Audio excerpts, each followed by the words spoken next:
네, 계속 전해드린 것처럼 김건희 씨가 오늘 1심에서 징역 1년 8개월을 선고받았는데요.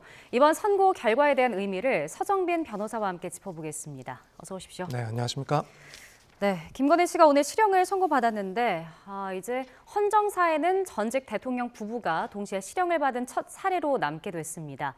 자, 먼저 오늘 주문 장면부터 보고 이야기 나눠보도록 하겠습니다. 피고인은 자신의 지위를 영리추구의 수단으로 오용하였습니다. 피고인은 이러한 청탁과 결부되어 공여된 고가의 사치품을 뿌리치지 못하고 수수한 다음 이를 가지고 자신을 치장하는 데 급급하였습니다. 거미불로 화이불치라는 말처럼 굳이 값비싼 재물을 두르지 않더라도 검소하게 품위를 유지할 수 있습니다. 또한 피고인은 금품의 수수 관련하여 금품의 전달에 관여한 주변인들에게 허위 진술을 지시하기도 하였습니다. 이러한 점들은 불리한 양형사유로 고려합니다. 주문, 피고인을 징역 1년 8월에 처한다. 압수된 그라프 목걸이 1개를 몰수한다. 피고인으로부터 1281만 5천 원을 추징한다. 네, 지금 주문 장면을 보셨는데 일단 크게 오늘 3개 혐의에 대해서 선고가 내려졌습니다. 이 가운데 이제 통일교 금품 수수 혐의만 일부 유죄로 인정이 됐는데 오늘 선고는 어떻게 보셨나요? 일단 결과를 예상을 하지는 못했습니다. 사실 예상한 범위 내에서는 상당히 좀 벗어난 그런 선고다라고 생각을 하고 있고 네.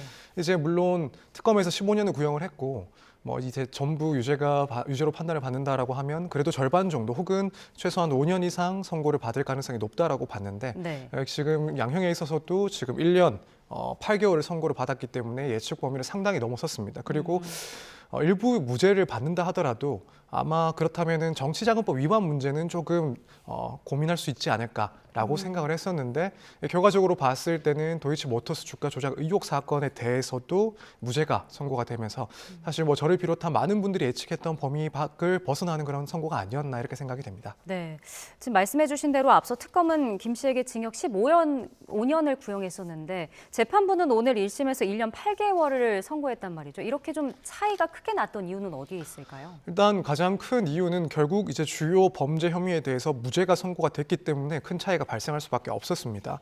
지금 특검에서 구형을 한 내용 중에서 이제 11년 구형을 한 부분이 있습니다. 이 부분이 네. 자본시장법 위반 그리고 특가법상 알선수재 위반 혐의였습니다. 근데 특가법상 알선수재 같은 경우에는 이 상한이 5년이었고 그렇다면 뭐 계산했을 때 6년 이상은 자본시장법 위반 문제다라고 판단을 하고 구형을 한 건데 지금 여기에 대해서도 무죄가 선고가 됐고 네. 나아가서는 이제 정치자금법 부분까지도 무죄가 선고가 됐으니까 아무래도 뭐 숫자를 봤을 때도 특검에서 구형을 한 수준보다는 훨씬 미치지 못할 수밖에 없는 그런 판단이기도 했습니다. 또 한편으로는 양형과 관련돼서도 특검과 의견이 좀 사뭇 다르지 않았나라는 생각이 듭니다. 네. 특검 입장에서는 이 양형 기준을 적용시킬 수가 없을 정도로 중대한 범죄라는 평가를 했습니다. 그래서 보통의 경우보다도 사실 구형 자체를 높게 한 감도 없지 않아 있는 수준의 구형이었고요. 근데 이제 지금 일부 유죄가 선고된 이 특가법상 알선수재 혐의에 대해서 결과적으로 1년 8개월을 선고를 했으니 사실 이 죄의 질을 따지는 데 있어서도 특검과 이 법원의 판단이 조금 달랐던 것 아닌가. 그래서 여기서도 좀 차이가 나지 않았나 생각이 됩니다. 네, 뭐 잠시 후에 혐의별로 좀 더 자세히 짚어보도록 하고요. 재판부가 김건희 씨의 주가 조작 혐의에 대해서 무죄로 판단을 했습니다. 이 목소리도 먼저 들어보겠습니다. 시세 조종 세력이 피고인을 공동정범으로 여기며 함께 범행을 수행하려는 의사가 있었다고 보이지 않습니다.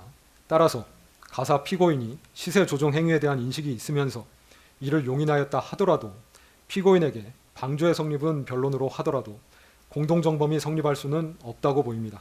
이 사건에서 방조의 성립 여부는 공방의 대상이 아니었기 때문에 방조의 성립 여부에 관하여는 더 나아가 판단하지 아니합니다. 네, 뭐 지금 들어봤는데 그러니까 결국 김건희 씨가 시세 조종을 인식은 했지만 이게 이제 공동정범으로 범행을 실행했다고 단정할 수는 없다 이렇게 얘기를 했거든요. 이걸 좀 상세하게 좀 설명을 해주신다면 어떨까요? 네, 일단 인식 자체에 대해서는 말씀하신 것처럼 재판부에서 그 인식을 인정을 했습니다. 이 당시 정황들을 봤을 때 이 수익금 약정 40%도 통상적이지 않다. 그리고 이 매수 과정 역시도 일반적이지 않았고 뭐 특별히 다른 이유가 다른 동기가 보이지 않다라고 했기 때문에 이게 당시에 시세 조종이 있다라는 점에 대해서는 최소한 인식을 했다라는 판단을 했습니다. 네. 그렇지만 나아가서 이 공범, 공동정범으로 볼 수 있느냐 여기에 대해서 그렇게 볼 수 없다라고 해서 무죄를 선고를 한 겁니다.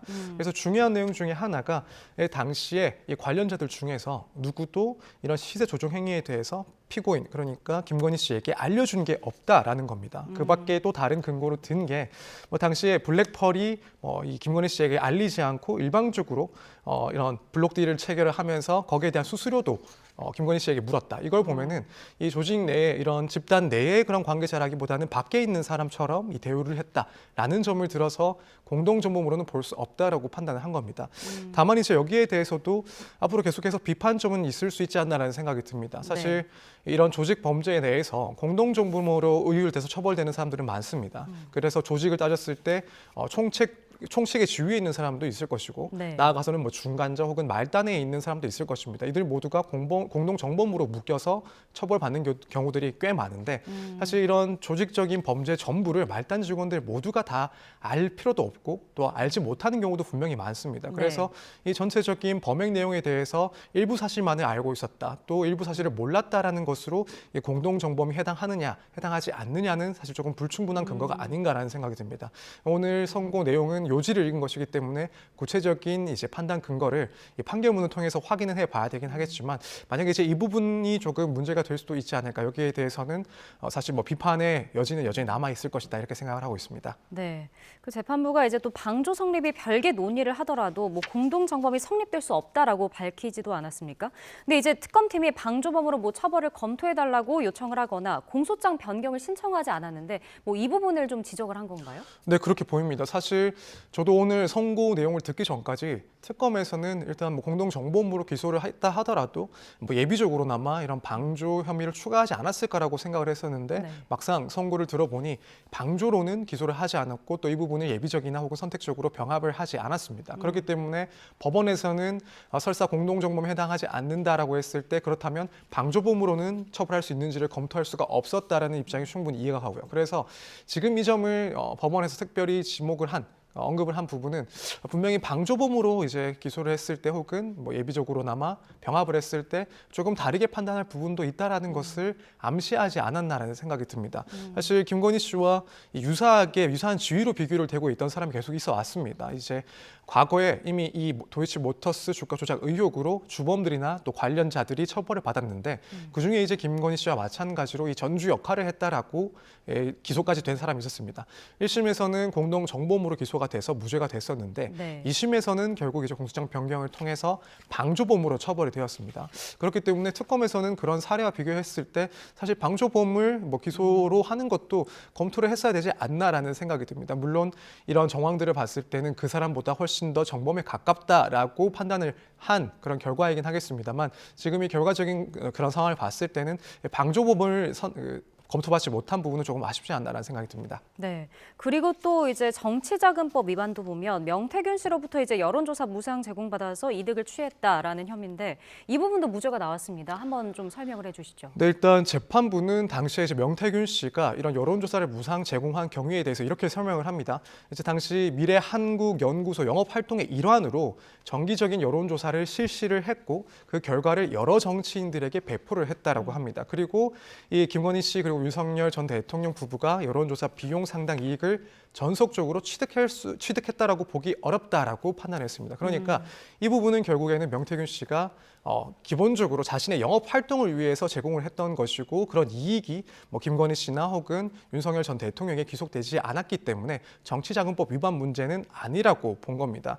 그리고 뭐 이런 관련된 비용은 결국에는 명태균 씨 입장에서는 그 밖에 다른 지방선거 예비 후보자들로부터 뭐 2억 4천만 원 상당 혹은 그 이상의 금품을 받으면서 회수를 할 수가 있었고 이걸 뭐 윤 전 대통령 측 부부에게 청구를 한 그런 내역도 보이지 않기 때문에 결국 어떤 대가를 두고 제공을 한 그런 자금이다라고 볼 수는 없다라는 게 재판부 입장입니다. 다만 이제 여기에 대해서도 계속해서 논란의 여지는 나올 것 같습니다. 특히 이제 또 언급했던 내용 중에 하나가 예를 들어 당시에 이런 여론조사를 제공하는 과정에서 뭐 계약서 같은 것들이 확인되지 않는다라는 언급을 했습니다. 근데 사실 이런 제공이 불법적으로 혹은 음성적으로 이루어진다라고 한다면 당연히 그것이 서면화되거나 계약서가 마련되지 않았을 것입니다. 그런데 이런 점들을 근거로 들었다라는 점은 이 근거 중에서 사실 또 다툴 만한 그런 내용들이 있지 않나. 그래서 앞으로 항소심에서도 지금 오늘 재판부에서 설시한 내용 중 일부 그런 근거들에 대해서는 여전히 특검에서는 상당히 좀 강하게 다툴 것이다 이렇게 예상이 됩니다. 네. 그리고 여론조사 대가로 이제 김영선 전 의원 공천을 약속하지 않았다라고도 판단을 했는데 사실 윤 전 대통령과 명태균 씨 사이 그 통화에서 보면 뭐 김영선 전 의원을 공천해줘라. 근데 당에서 말이 많다 이런 얘기가 있지 않았습니까?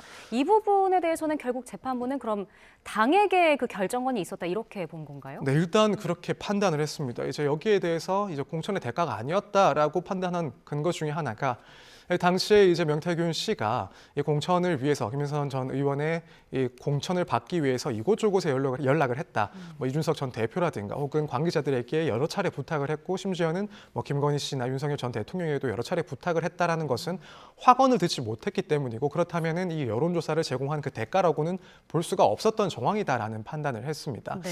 그래서 결국에는 결과적으로 이제 이 공천은 당에서 이루어진 것이고 대가성이 인정이 되지 않는다라는 그런 취지의 판단을 했다는 건데 사실 저도 이 부분은 너무 짧게 설명을 하고 지나가서 기존에 우리가 언론을 통해서 봤던 그 녹취록, 뭐 김건희 씨의 목소리가 담긴 것뿐만 아니라 윤 전 대통령이 또 직접 공천에 대해서 언급을 하는 그런 녹취록까지도 있었기 때문에 그렇다면 이 부분에 대해서는 구체적으로 어떤 판단을 했기 때문에 이런 판단을 내리게 됐는지 여기에 대해서는 오늘 설명 내용에서는 사실 자세하게 듣지 못했습니다. 그래서 여기에 대해서는 결국 앞으로 나오게 될 그런 판결문에 뭐 자세히 일단 언급이 돼 있을 것 같은데 이 지점 역시 워낙 많이 알려진 부분이고 논란거리가 될 수 있는 부분이다 이렇게 생각이 되고 있습니다. 네, 자세한 부분은 이후에 좀 짚어봐야 될 것 같고요.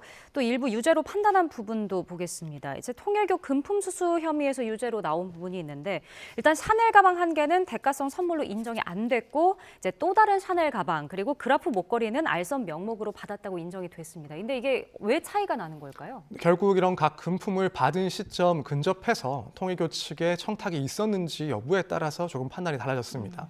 제일 먼저 받았다라고 하는 2022년 4월 7일에 이제 그 샤넬 가방 같은 경우에는 당시에는 이제 대선 직후에 상호 그런 감사 인사 수준에서 이런 금품이 전달된 것으로 보이고 구체적인 청탁의 정황이 없다라는 판단을 했습니다. 그러니까 이때는 청탁이 없었기 때문에 혹은 있다라고 판단할 수가 없었기 때문에 무죄가 나온 겁니다. 그런데 이 나머지 다른 샤넬 가방 그리고 이 그라프 목걸이 같은 경우에는 이 당시 시점에 이 통일교의 특정한 현안에 대해서 언급을 하는 그런 대화 내용도 있고 이런 부분들이 결국에는 그 금품이 전달되는 시점 전후에서 있었기 때문에 청탁이 있었다라고 판단을 한 겁니다. 네. 특히 이제 그라프 목걸이 같은 경우에는 김건희 씨가 이 부분은 받지 않았다라고 주장을 했고 또 중간에 건진법사 전성배 씨가 착복을 한 것이다라는 게 김건희 씨의 주장이었습니다. 하지만 이 주장이 배척이 됐는데 당시 정황을 봤을 때는 이 전성배 씨가 이 목걸이를 착복할 만한 그런 이유가 없던 사항이었다는 겁니다. 그래서 기존에 꾸준히 공고히 진행이 되어 온 신뢰 관계를 전성배 씨가 일방적으로 파기할 만한 사항도 아니고 네. 또 당선 직후였던 상황이기 때문에